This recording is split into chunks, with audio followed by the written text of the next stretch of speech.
Hey, Forrest here. Nothing like getting paid. And with ICCU's mobile app, I can deposit checks or accept Zelle payments so the money hits my account fast. I just wish there was an app for mowing the rest of these lawns. Right now, Lithia Ford of Boise is buying used vehicles. How much you want for the SUV? I don't know. Well, Lithia Ford will give you more than that. How much more? More than you think. I'm not thinking anything. I'm thinking you might get even more than that. See how much more you can get at Lithia Ford of Boise. When it comes to concrete, we've got you covered. RowPaint.com offers custom concrete coating services for your garage, business, warehouse, and more. And we do it in one day. We are your complete concrete coatings solution.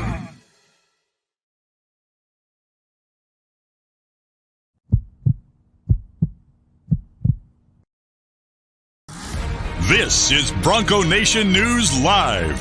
The best interviews, the most informed opinions, the latest breaking news. It's Mondays with Mallory with KTIK 95.3 FM The Ticket's John Mallory. Listen to Idaho Sports Talk with Prater in the Ballgame weekdays from 3 to 6 on 95.3 FM The Ticket and online at KTIK.com.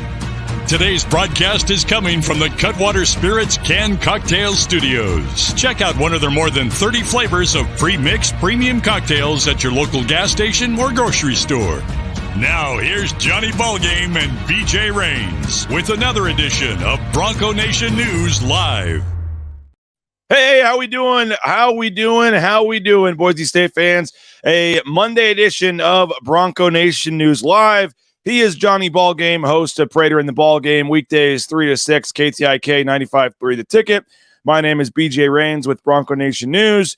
Every Monday, Johnny joins us for Mondays with Mallory. And Johnny, for the second straight week, we have a Boise State win to talk about. Broncos getting back to 2-2 after a 34-31 win at San Diego State. We've had the weekend to digest it. Broncos heading to Memphis on Saturday. We're both still alive in our survivor pools. A lot to get to today. And you got the nice collared shirt on. You did your hair up a little bit. I like it, man. Happy Monday. Hey, it's Monday, man. These weeks, when they build up throughout a football season, and I love them, but in our line of work, sometimes they can be as close to exhausting as a sports writer and a sports broadcaster have to go through. I mean, they just pile up on each other. You really got to stay motivated. I know tonight we got ball talk. Mondays are my busiest days of the week. We have the Avalos, Bush, Spencer Danielson press conferences. So, I mean, you don't ease into a week anymore come football season, right, BJ? And basketball doesn't provide this punch. This is something that only football in this country can provide. And I know this fan base here in Boise, I was happy for them to see Ashton Jeanty get on the right track there and for them to get that win. And it just sets up the next game to even be bigger. So let's get after it today, this week. I'm excited to be here. By the way, you mentioned basketball. My understanding is tomorrow will be the first official basketball practice of the 2023-2024 season. So there will be some media availability and open practice tomorrow. Johnny, basketball season officially begins, and we get this 2-month stretch here where it's even busier because you have both sports going at the same time. Super team, man. Can't wait. Leon's super team. I'm buying in, BJ. I think it's going to look, feel, and act like one of the best teams in the history of this program, and I'm excited for basketball as well. I know Leon and the guys are, and we had a chance to talk to them a little bit ago as they got ready for the season, and first practice tomorrow. You go into that open practice? I hope to see you there, man. I guess we'll be getting some more information later today from our man Nate Lowry, and I don't know the time or anything yet, but open practice tomorrow, or at least the first practice. And they've been practicing, but now they can officially get into the longer practices and the longer weeks and not as many restrictions and things. This is technically in-season practice beginning tomorrow. They will have a private closed scrimmage against Cal. Now Mark Madsen's over at Cal, right? Did he make the jump there, I believe? So that'll be Valley, right to Cal. Is that where he went with Utah Valley? So Valley? they'll do one of those secret scrimmages on October 14th. Cal is coming to Extra Mile Arena on October 14th. So no one can say they don't get any Power 5 teams to come to Extra Mile Arena. Cal is coming. It's just a closed scrimmage. Nobody can watch. And then season gets started early November. It'll be here before we know it. I did want to quickly mention, Johnny, NFL Sunday yesterday. We have our partnership with Circa Sports. I got the Circa Millions hat right here, and we are in the Millions contest. We are also in the Survivor contest. We went, Team BNN went 4-1 in the pick 5 for the Millions contest. We were 4-1 against the spread with our 5 picks. We had a nice week there. And we the more important one is we advanced in the Survivor pool with the Kansas City Chiefs. Almost took the Jacksonville Jaguars, decided not to, and thankfully not, because they were gone along with like 41% of the people in the pool that picked them. Over half the pool is now gone because the Cowboys lost, because the Ravens lost, because the Jaguars lost. And now what started at like 9,200 people, 9.2 million prize pool, is down to, what'd you say, about 2,500, I believe. I told everybody if Bronco Nation News wins this thing, I'll refund everybody's subscription price for the year. So we're getting closer to that, man. But we're still alive. Long way to go. 3 weeks in, but Team BNN still alive, man. Good for you. And those Survivor pools, I think we've all, if you've played NFL Survivor pools, you know how it goes. In most cases, you're out by September. I'm still alive in mine too. I went with the Chiefs yesterday. I just try to survive in advance. I don't worry about, I want to save Team A for down the road. I just try to find the best matchup that week. Because in the NFL, you take the 4 best matchups, your 4 most confident games. 3 of those games will go the other way. It's a crazy league. That doesn't change. So, yeah, you just got to survive in those Survivor pools. I'm lucky I'm still alive. I usually don't even make it to week 4, BJ, so I'm excited. Last week I was done in week 3, so to make it further than I had before, you at least get a little more excitement moving forward. So make sure you check out Circa Sports next time you head to Las Vegas. Circa Sports, Circa Resort and Casino. If you're heading to the Colorado State game in a couple of weeks, they do have legalized sports gambling on the Circa Sports app in Colorado, so make sure you download that app and visit and support our friends over at Circa Sports. All right, Friday night, they didn't cover the 6.5-point spread, John Mallory at Circa Sports, but Boise State did get the win, 34-31 at San Diego State. Mixed bag. We saw some good. We saw some bad. But I think the final score, the win, all that truly matters at this point. Boise State's not looking for style points. They got to just start racking up some W's, and they've got 2 in a row now. So we got a lot of people in the chat bringing up a lot of different topics. We'll get to some of those, but I listened to your guys' post-game show, you and Prater. Nice work on that.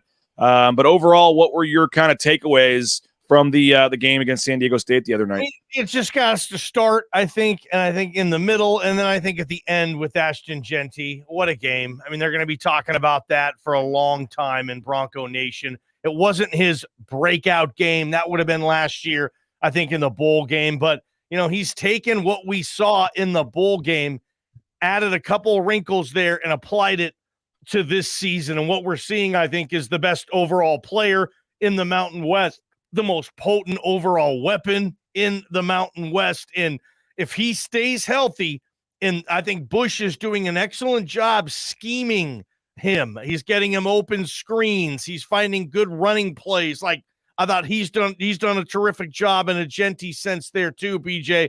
I think sky's the limit for what he's going to do this season for this team.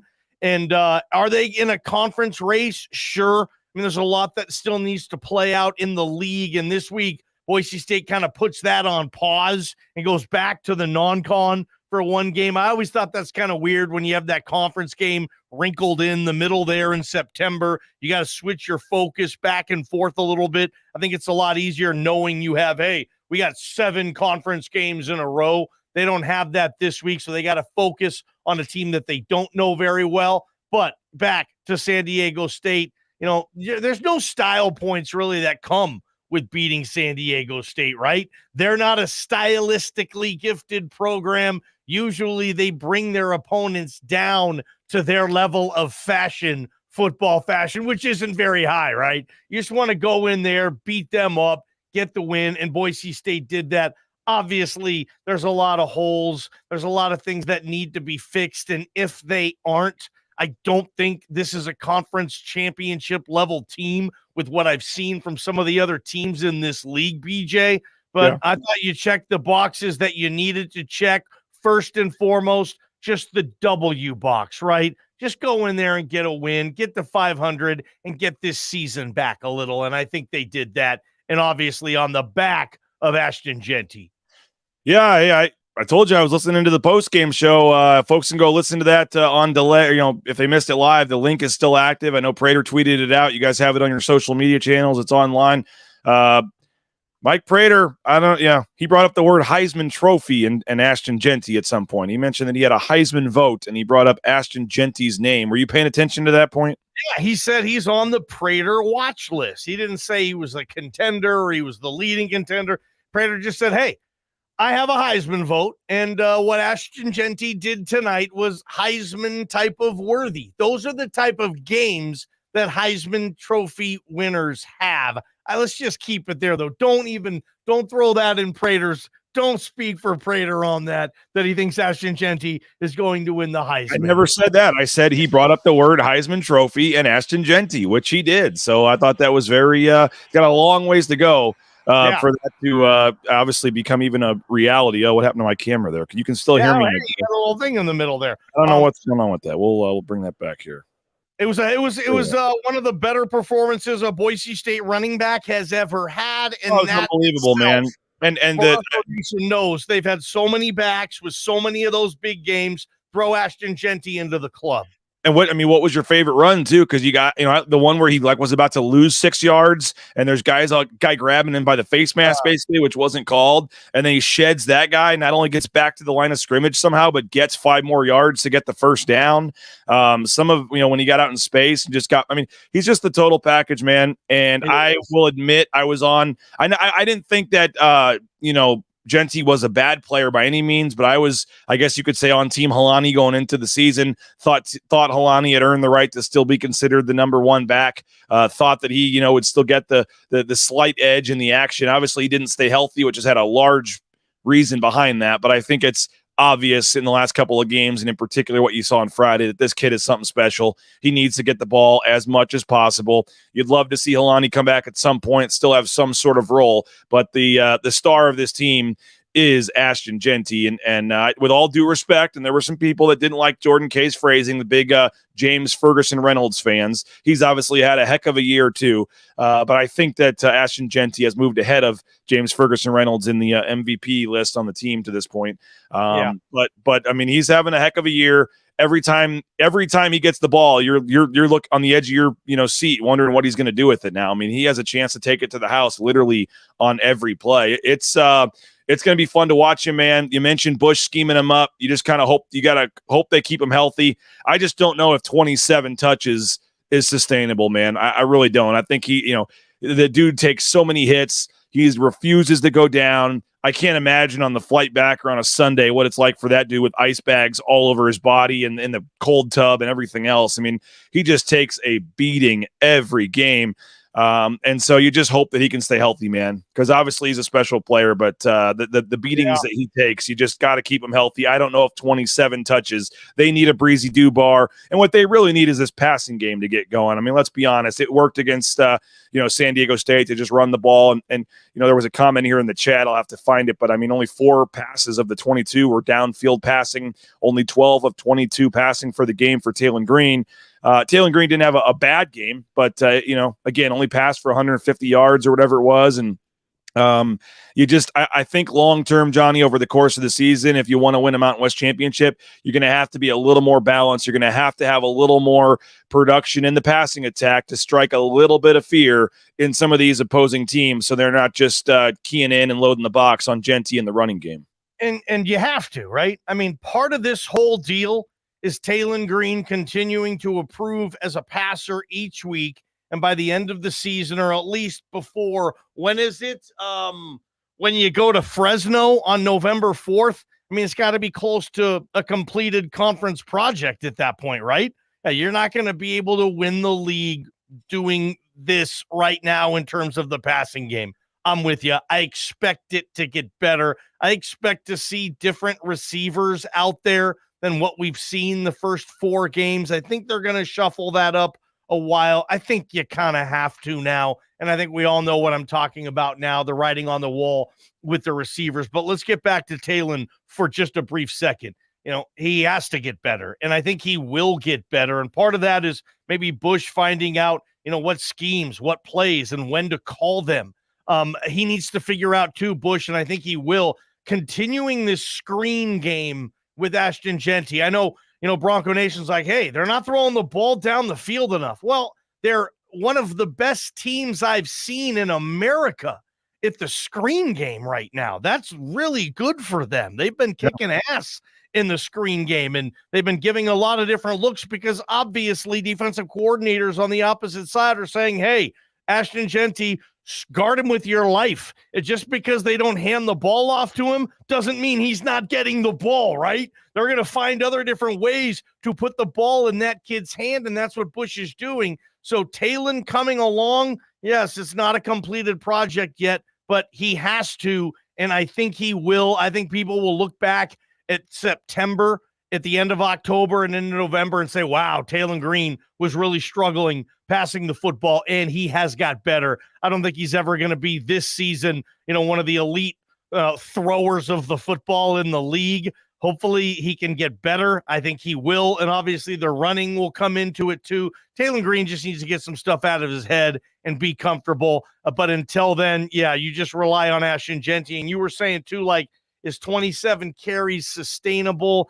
It's going to be tough, man. But this kid is built differently. You all see that. I compare it to Ricky Williams. I was at a practice one day, and I just saw Ashton Jeanty standing there in his uniform. And I thought, he looks like Ricky Williams back in the Texas days. Maybe a little smaller, but he's got that Texas look to him as a back. And I was like, damn. Then I'm seeing him play on Friday night. I'm like, dude, that he does kind of run like Ricky Williams back in Texas. He is tough to bring down. He's got this balance. I've said this before. He's all thighs and ass, which I like with my running backs. Speed, balance, thighs and ass type of power. I mean, I look back and maybe Jay Ajayi would be the guy that I would stop if I'm going through all the running backs in Boise State history. Who does Jeanty remind me of? I'd probably stop when I got to Jay Ajayi, and we can talk to Sanford about this tonight on Ball Talk. Sanford was the architect of Jay Ajayi's 2014 record-breaking season,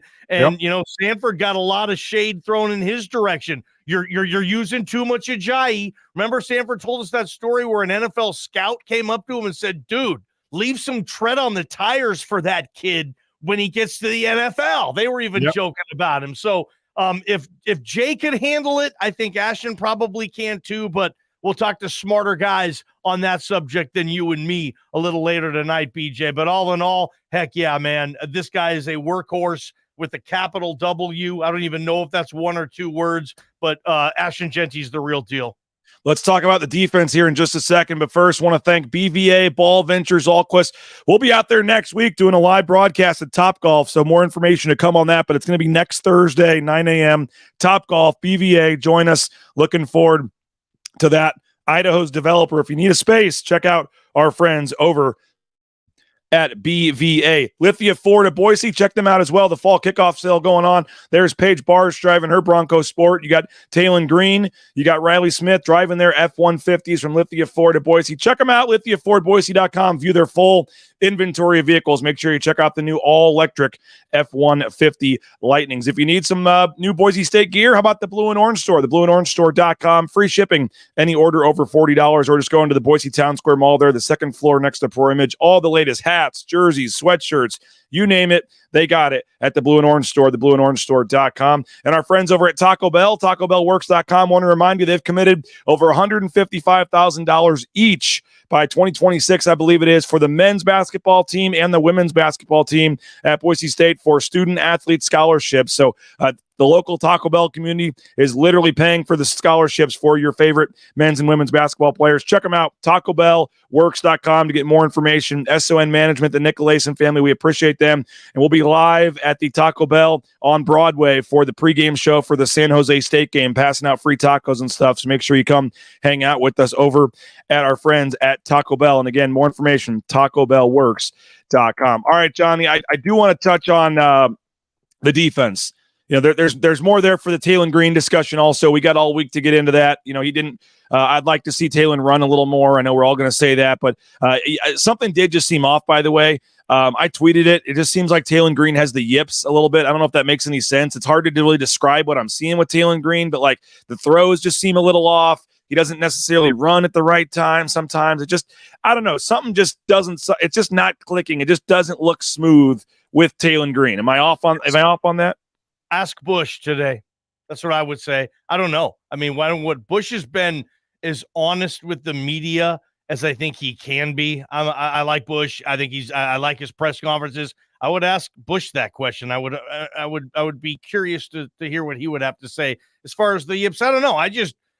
He's not a very good thrower of the football or passer. I don't know what the term. BJ, you saw the pro day with Khalil Shakir. Okay. You're at practice like I'm at practice. You see the deep bombs right on target. You see him picking apart the middle of the field right on target. You saw the pro day when he was a freshman and there were NFL dudes looking at us like, who the hell is that kid? Like, he's a redshirt freshman. He didn't even play last year. And they're like, he's throwing to Shaq on this pro day? You remember that? We've seen it. It's there regardless. Well, his motion. We have all these armchair quarterback coaches talking about, well, it's a little Phillip Rivers. It's a little Vince Young. He pushes the ball. He doesn't let it slip. I let the pros deal with that. But for whatever reason, he gets in games, BJ, and it doesn't look like we see him in practice. And I think that's probably the case for a lot of players out there.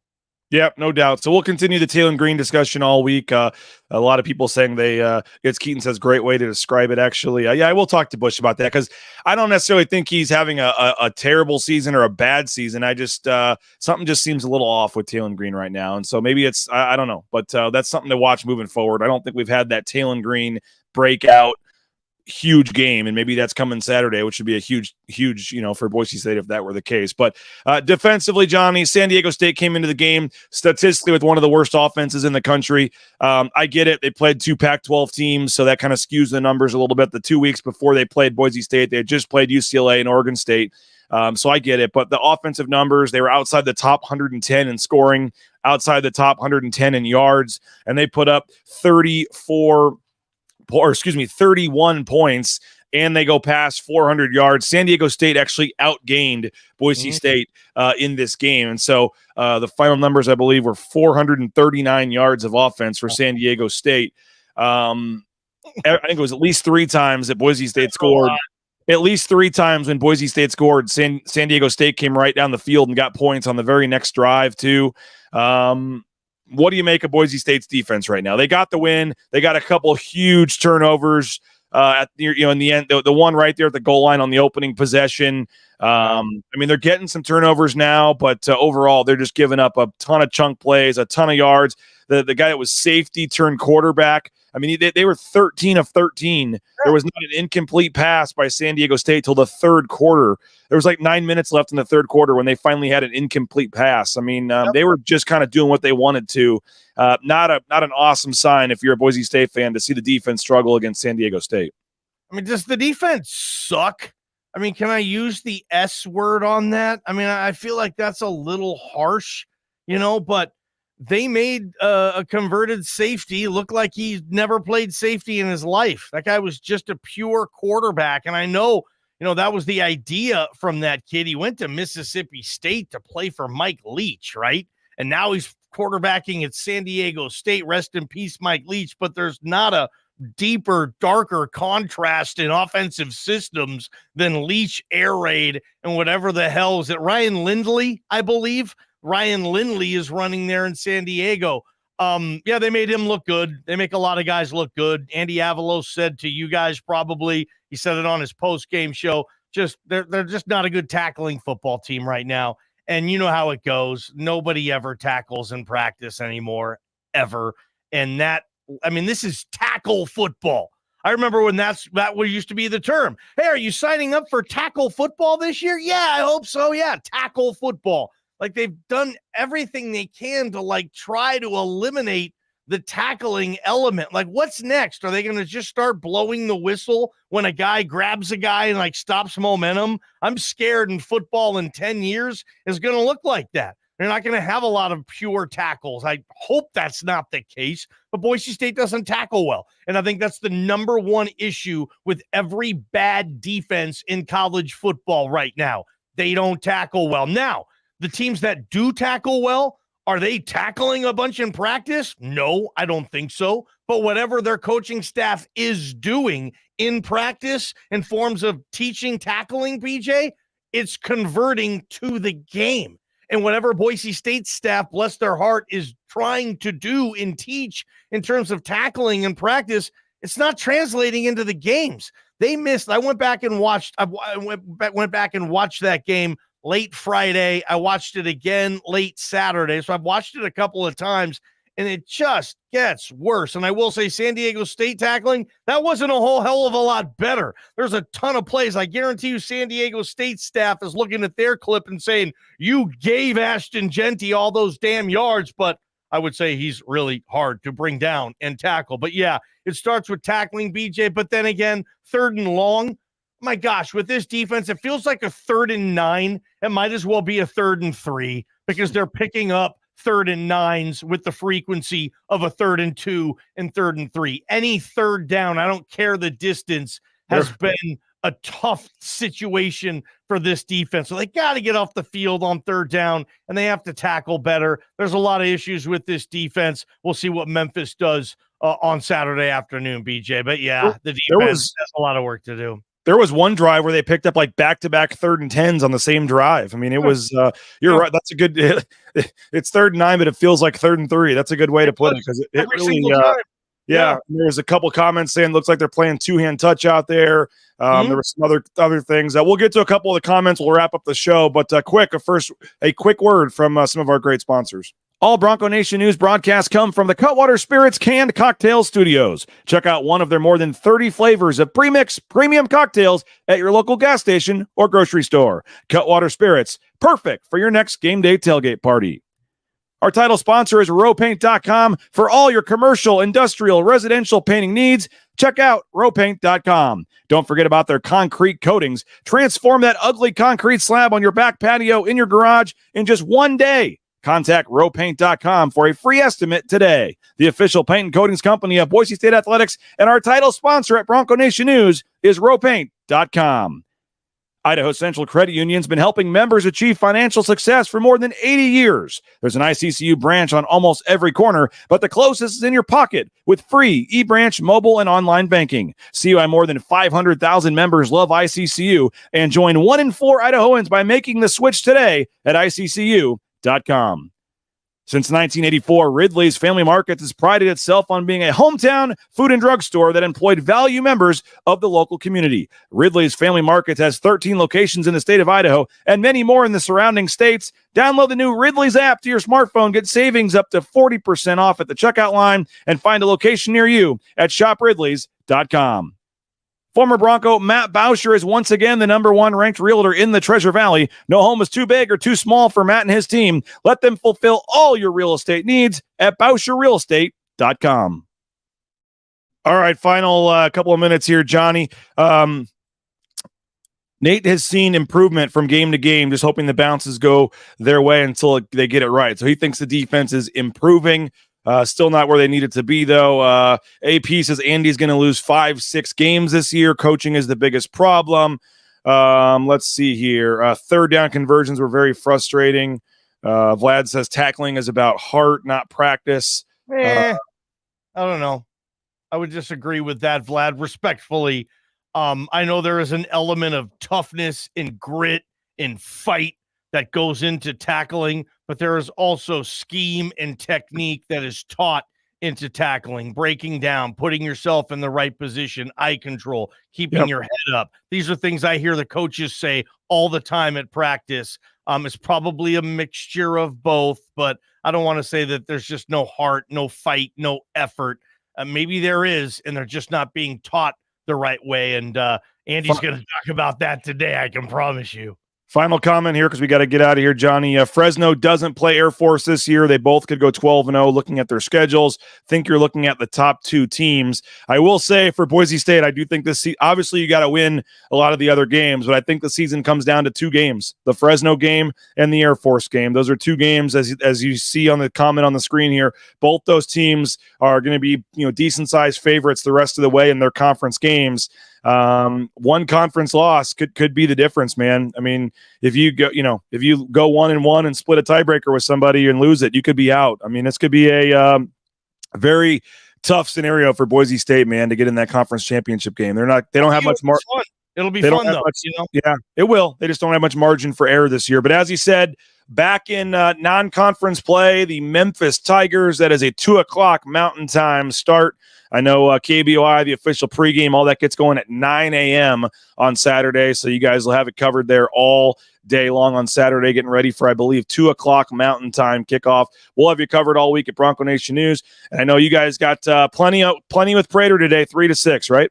Yeah, I love talking on Mondays because we got the Avalos, the Spencer, and the Bush audio kind of recap. That game feels like it was 2 weeks ago now. Isn't it weird? You play on Friday night and then you show up on Monday and it's like you're still kind of talking about that game, but it feels like it was so long ago. We'll probably do a lot of looking ahead. I want to know as much about the Memphis Tiger football team as I can this week, whether that's talking with media representatives out in that area, a broadcaster here or there. So I look forward to learning about Memphis this season too, or this week. And that's going to be a big, fun game. Have you ever been to the Liberty Bowl, PJ? I heard it's pretty nice.